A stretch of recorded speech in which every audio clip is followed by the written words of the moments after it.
The only thing that stops a bad guy with a gun is a good guy with a gun.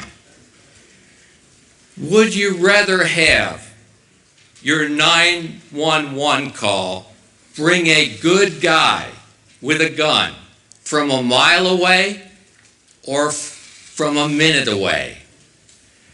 Now, I can imagine the headlines, the shocking headlines you'll print tomorrow. More guns, you'll claim, are the NRA's answer to everything. Your implication will be that guns are evil and have no place in society, much less in our schools. But since when did the gun automatically become a bad word? A gun in the hands of a Secret Service agent protecting our president isn't a bad word. A gun in the hands of a soldier protecting the United States of America isn't a bad word. And when you hear your glass breaking at 3 a.m.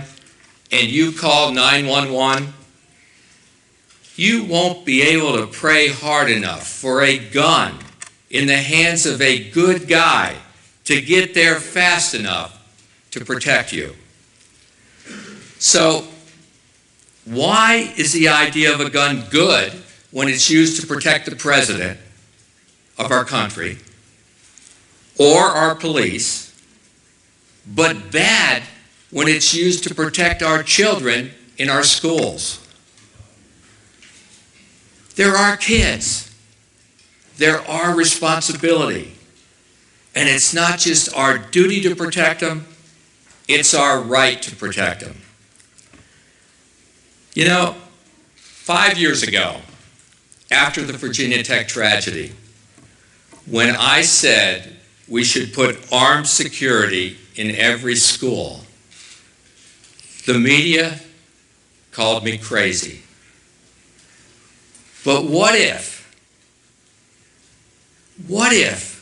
when Adam Lanza started shooting his way into Sandy Hook Elementary School last Friday, he'd been confronted by qualified armed security?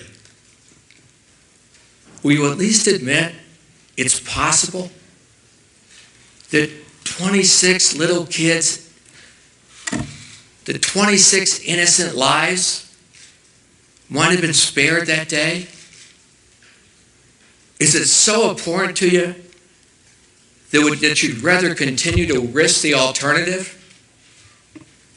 Is the press and the political class here in Washington, D.C.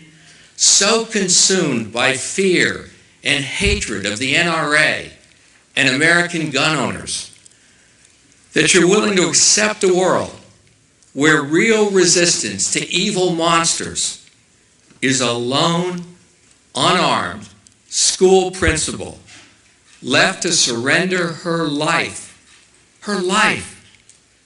to shield those children in her care? No one, regardless of personal political prejudice, has the right to impose that sacrifice. Ladies and gentlemen, there's no national one-size-fits-all solution to protecting our children. But do know this president zeroed out school emergency planning grants in last year's budget and scrapped Secure Our Schools policing grants in next year's budget.